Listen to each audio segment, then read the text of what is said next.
오늘 데살로니가전서 5장은 1절로 11절까지 말씀 속에 예수님의 재림이 임박했는데 교회 안에는 좀 특이한 사람들이 생겨난 거예요.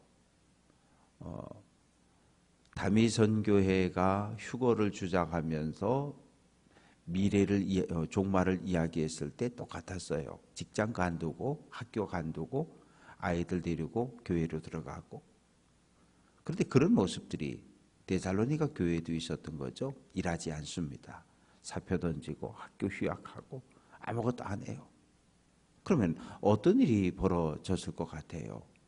교회 공동체라고 하는 것은 오늘도 마찬가지예요. 교회 교인들이 모여서 뭘 일을 하고 노동을 해서 물건을 만들어서 그것을 팔아서 그래서 교회를 운영하고 어려운 사람들을 돕고 그러는 기관은 아니잖아요. 성도들의 자발적인 헌금에 의해서 교회를 관리하고 운영하고 선교하고 구제하는 일들을 한단 말이에요. 그런데 2000년 전 데살로니가 교회 안에는 주님 곧 오신다는데 뭘 일은 뭐하러 해? 그냥 일하지 않고 무의도식하며 그냥 교회 와서 밥 먹고 그러는 사람들이 늘어났던 거죠. 그러니 교회가 경제적인 어려움과 궁핍에 처하게 된 겁니다. 그래서 그들에 대한 사도 바울의 책망의 말씀이 오늘 말씀에 기록이 되어져 있는데, 형제들아 때와 시기에 관하여는, 여기서 때라고 하는 것은 헬라어로 크로노스, 그냥 늘 이렇게 가는 시간을 이야기하고요. 성도들은 늘 그랬어요. 주님이 다시 온다 그랬는데 우리가 얼마나 더 기다려야 하죠? 얼마나 더 기다려야 되죠? 며칠이나 기다려야 되죠? 시기는 헬라어로 카이로스, 하나님이 정한 때, 언제 정확하게 며칠 날 오냐는 거예요. 그래서 교회 안에는 늘 이런 궁금증과 질문들이 계속 있었어요. 예수님의 재림에 대해서 내가 너희에게 더 쓸 게 없다. 왜? 이미 데살로니가 교회에서 성도들에게 내가 말씀을 전했고 가르쳤기 때문에. 그런데 기억해라. 주의 날을 도둑에 비교하고 있는 거예요. 도둑이 언제 몇 월 며칠 몇 시에 들어와서 뭘 가져갑니다. 그렇게 예고하고 들어오는 도둑놈은 없어요. 주인들이 여행을 갔든지 주인들이 전부 잠들었든지 집을 비웠을 때 와서 따고서 훔쳐가는 거거든요. 예수님의 재림도 우리가 전혀 예측하지 못했던 시기에 오늘은 절대 안 오실 거야. 오늘은 절대 안 올 거야. 그럴 때 올 수 있다는 것을 알려줍니다. 그래서 3절 말씀을 보면 그들이, 여기서 말하는 그들이라고 하는 것은 교회 밖의 불신자들을 이야기하는 거예요. 교회 밖에 있는 사람들은 평안하다, 안전하다, 야 정말 살기 좋은 세상이다 라고 이야기할 때에 임신한 여인이 산딸이 가까워 오면 어느 날 갑자기 진통이 오는 거예요. 산통이 오기 시작하는 거죠.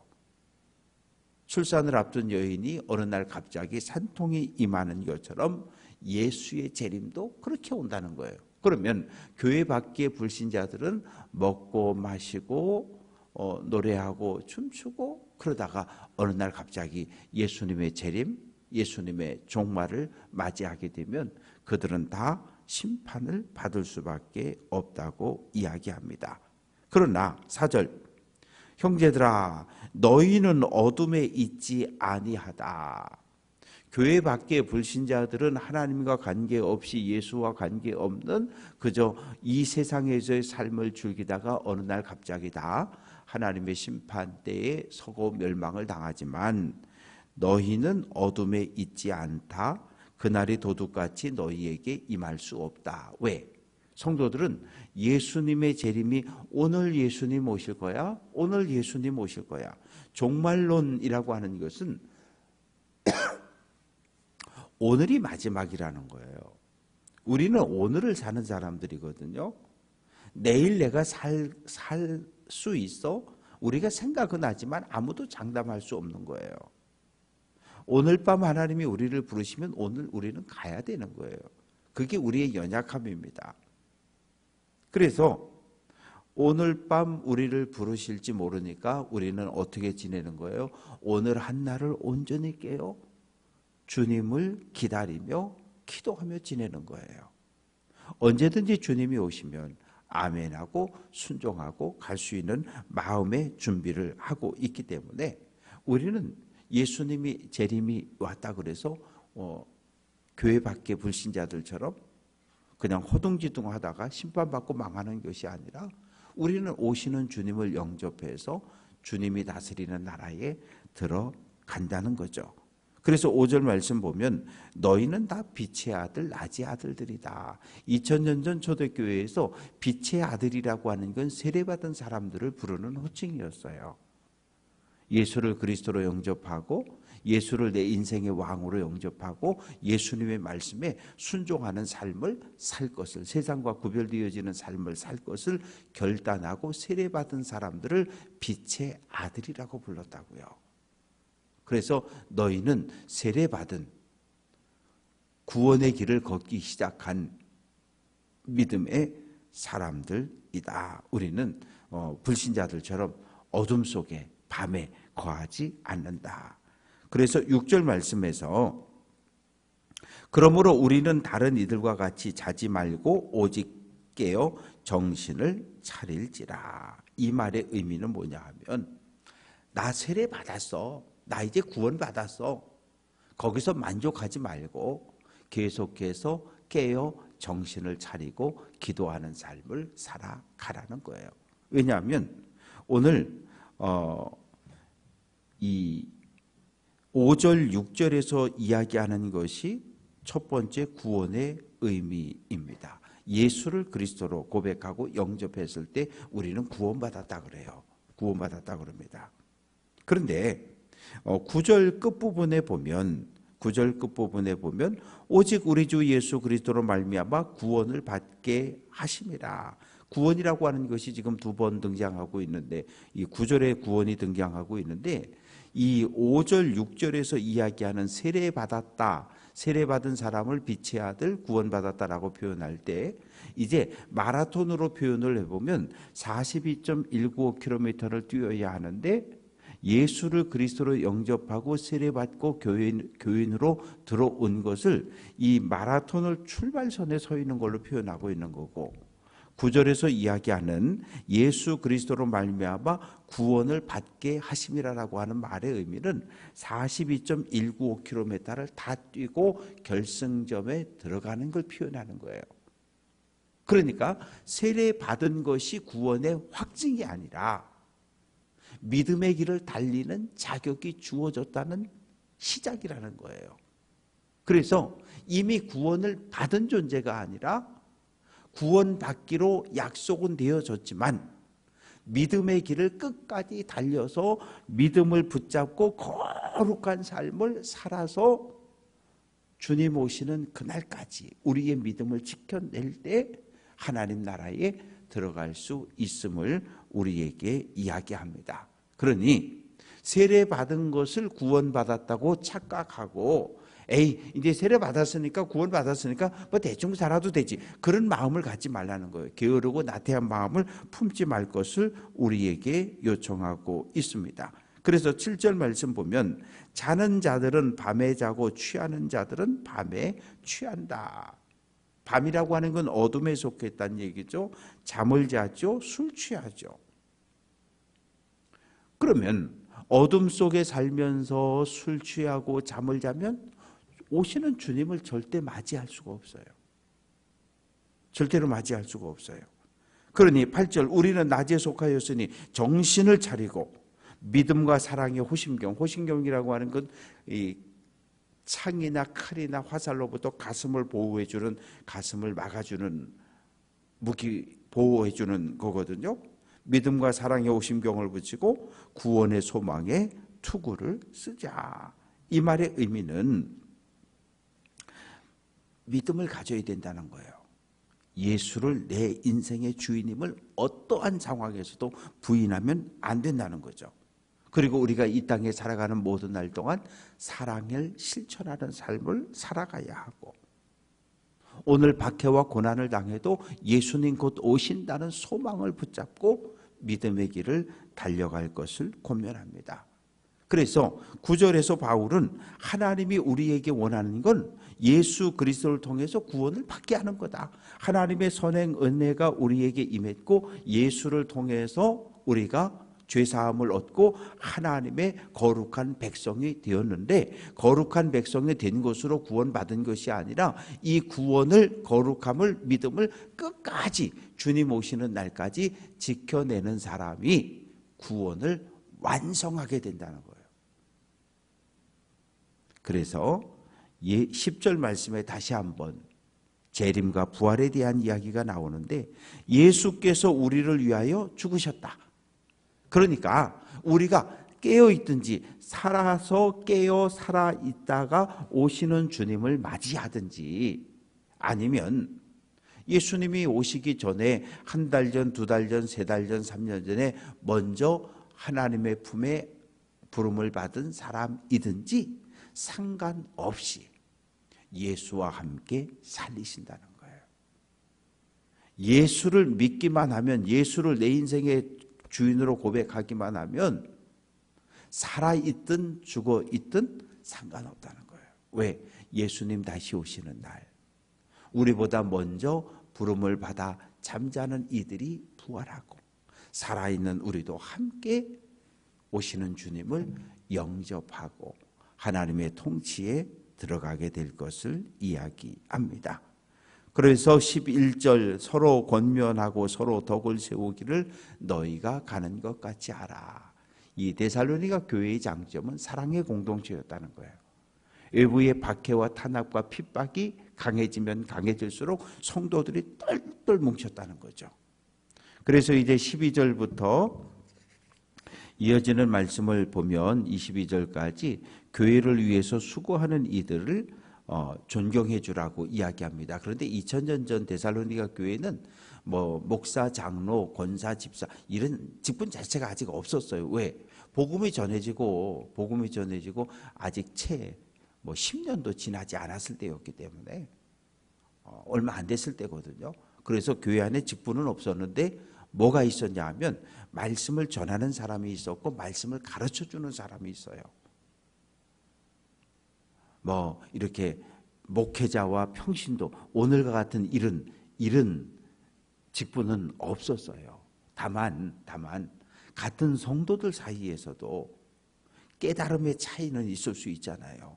사도 바울이 3개 가르쳐 줬는데 5개를 깨닫는 사람이 있고, 사도 바울이 3개를 가르쳐 줬는데 하나밖에 이해하지 못하는 사람이 있고, 그래서 교회 안에도 말씀을 가르치고 말씀을 전하는 사람들이 생겨났는데, 우리말로 하면 속회로 이야기하면 말씀을 가르치는 인도자들 존중해 주라는 거예요.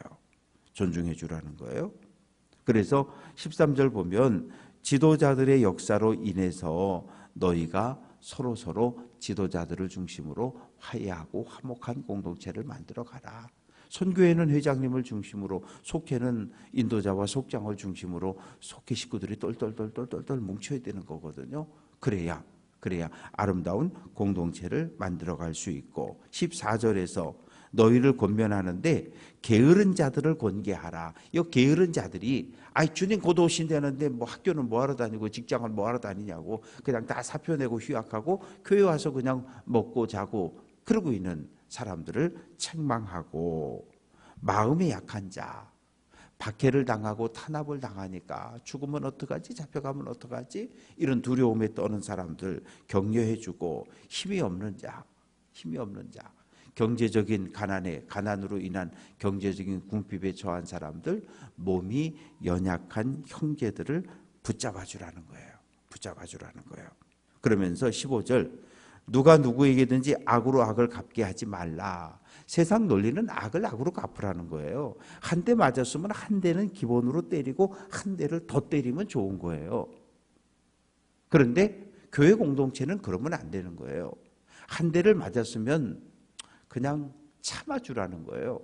예수님의 가르침은 뭐예요? 오리 2kg 가자르면 4kg 가지고, 속옷 달라면 겉옷도 주고 다 베푸는 삶을 살아라. 그것이 주님의 가르침입니다. 그래서 16, 17, 18 항상 기뻐하라, 쉬지 말고 기도하라, 범사에 감사하라. 이것이 예수 안에서 너희를 향한 하나님의 뜻이래요. 그러니까 가장 분명한 하나님의 뜻이 뭐냐면 항상 기뻐하고 쉬지 말고 기도하고 범사에 감사하고. 하나님의 뜻인지 다 알아요. 이 성경 구절 모르는 사람 없어요. 다 아는데 가장 지키기 힘든 말씀이 이 말씀들이라고요. 어떻게 항상 기뻐할 수 있습니까? 눈에 보이는 거 쳐다보면 기뻐할 마음이 없는데, 사회도 가정도 자녀의 삶도 부모님의 삶도 어느 것 하나 감사할 마음이 없는데, 항상 기뻐할 수 있는 방법은 딱 하나밖에 없어요. 창조주 하나님을 내 인생의 왕으로, 예수님을 내 인생의 주인으로 고백하고 영접하고 있으면, 하나님이 내 안에 왕으로 계시면 눈에 보이는 대통령이 내 인생의 왕이 아니라 눈에 보이지 않는 창조주 하나님이 내 인생의 왕으로 계시면 세상에 어떤 일이 벌어져도, 풀무불에 던져져도 사자굴에 던져져도 그래도 기뻐할 수 있는 거예요. 왜? 하나님이 내 인생의 왕인데 눈에 보이는 어떤 것에도 흔들리지 않는 삶을 살 수 있기 때문에 감사하는 삶을 살아갈 수 있다는 거죠. 쉬지 말고 기도하라. 새벽에 주님 앞에 나와 기도했잖아요. 요 기도했던 요 마음 자세를 가지고 오늘 한 날을 쭉 살아가는 거예요. 그러면 쉬지 않고 기도하는 삶을 살아갈 수 있어요. 기도하는 시간하고 일하는 시간이 완전히 분리된 게 아니라 기도와 일이 하나 된, 운전대를 잡고도 하나님 감사합니다. 오늘도 함께 해주시고 안전운전하게 해주시고 아이들 지켜주시고 찬양을 부르면서 쉬지 말고 기도하라. 범사에 감사하라. 모든 일에 우리는 감사할 수 있어요. 하나님이 내게 베풀어 주신 은혜를 생각하기만 하면, 기억하기만 하면, 예수님이 저 십자가에서 피 흘림으로써 내 죄가 사함을 받고 내가 구원받은 하나님의 거룩한 백성으로 신분이 바뀌었음을 기억하기만 하면 우리는 늘 감사하고 늘 웃는 삶을 살아갈 수 있어요. 눈에 보이는 수많은 일들을 부정적인 눈으로 보기 시작하면 한도 끝도 없어요. 한도 끝도 없어요. 그런데 믿음의 안경을 쓰고 하나님이 하셨지 그렇게 생각하면, 요셉이 감옥에 갇혔잖아요. 형들을 만났을 때 뭐라고 이야기합니까? 하나님께서 나를 애굽으로 보내셨다 그러잖아요. 하나님이 나를 애굽으로 먼저 보내셨다. 왜? 뭐 하려고? 우리 가족과 이 애굽 온 땅을 구원하기 위해서. 부정적인 눈으로 보면 형님들 이 만나면 감옥에 가두고 두들겨 패고 복수하고 그러지 말라는 거예요. 하나님이 하셨다는 거예요. 내가 감옥에 갇힌 것도 애굽에 팔려온 것도 하나님이 하셨다는 거예요. 오늘 우리 사회에 보여지는 모든 부정적인 일들, 어느 누가가 아니라 하나님이 이 땅에 뭔가를 이루시기 위해서 하나님이 이런 상황을 만드셨다고 생각하면, 만드셨다고 받아들이면 우리는 기도가 달라질 수 있어요. 주님, 하나님의 뜻을 속히 이 땅에 이루시옵소서. 눈에 보이지 않는 하나님의 계획이 우리 눈에 보여지게 하옵소서. 성령을 소멸하지 말고, 소멸한다는 건 끈다는 거예요. 불을 끄는 걸 소멸시킨다 그러잖아요. 성령의 역사를, 성령의 일하심을 가로막지 말라는 거예요. 예언, 하나님의 말씀을 없이 여기지 말고, 성경 전체는 예언의 말씀입니다. 하나님의 말씀을 무시하면 안 돼요. 우습게 여기면 안 돼요. 범사에 헤아려 좋은 것을 취하고 악은 어떤 모양이라도 버리라. 악이라고 하는 건 죄의 근원인데 그건 완전히 끊어내라는 거예요. 완전히 관계를 단절시켜 버려라. 그래서 23절 평강의 하나님이 우리가 이제 예수님을 그리스도로 영접하고 이제 믿음의 길이라고 하는 출발선에 서서 달리기를 시작했는데 몸과 영과 혼. 근데 구약 성경 히브리인들의 개념 속에는 이 사람의 생명을 이렇게 쪼개지 않아요. 이 육체와 영혼을 구분하는 건 어디서 나왔냐 하면 헬라 철학의 이원론에서 나온 거거든요. 그런데 데살로니가 지역에 있는 사람들은 모두가 헬라 문화와 헬라 철학에 익숙한 사람들이에요. 그냥 너희의 육체가 너희의 삶이 온전하기를 원한다. 그럼 못 알아들어요. 왜? 헬라 철학은 육체를 부정하다고 생각하거든. 그렇기 때문에 이걸 쪼개버린 거예요. 너희의 몸과 영과 혼, 2분법, 3분법으로 쪼개놓은 거예요. 그러면 데살로니가 교회 성도들은 금방 이해를 하거든요. 그래서 사도 바울은 히브리적 사고를 가지고 있는 사람이지만 헬라 철학의 헬라 문화에 물들어 사는 사람들에게 편지를 보낼 때는 그들이 이해하기 쉬운 표현과 단어를 사용해서 말씀을 전하고 있다. 이제 25절부터 28절까지 마지막 인사입니다. 형제들아, 우리를 위해서 중보기도 해주어라. 거룩한 입맞춤으로 모든 형제에게 문안하라. 이 당시 인사법은 남자가 남자를 만나면 입맞춤, 키스하는 거였어요. 그것이 입맞춤이었고, 요즘 우리가 만나면 이렇게 악수로 인사하는 것처럼 그렇게 인사를 해라. 그러면서 27절, 이 편지를 읽어줘라. 우리는 성경책을 목사가 읽어주지 않아도 내 눈으로 읽을 수 있어요. 왜? 지금 우리나라는 문맹률이 대단히 낮거든요. 그러나 2000년 전엔 글을 읽고 쓸 수 있는 사람이 7에서 10% 미만이었거든요. 그러니까 누군가 읽어줘야 되는 거예요.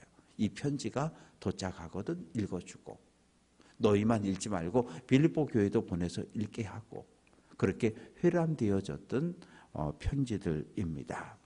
말씀을 정리합니다. 데살로니가 전서가 우리에게 특별히 중요한 것은 재림과 종말에 대한 이야기를 담고 있기 때문입니다.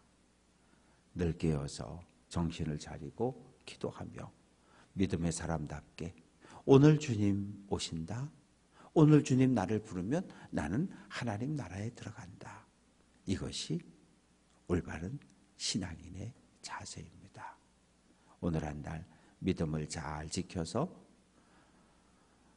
항상 기뻐하고 쉬지 말고 기도하고 범사에 감사하는 믿음의 길을 달려낼 수 있는 귀한 성도들 될 수 있기를 주님의 이름으로 축원합니다.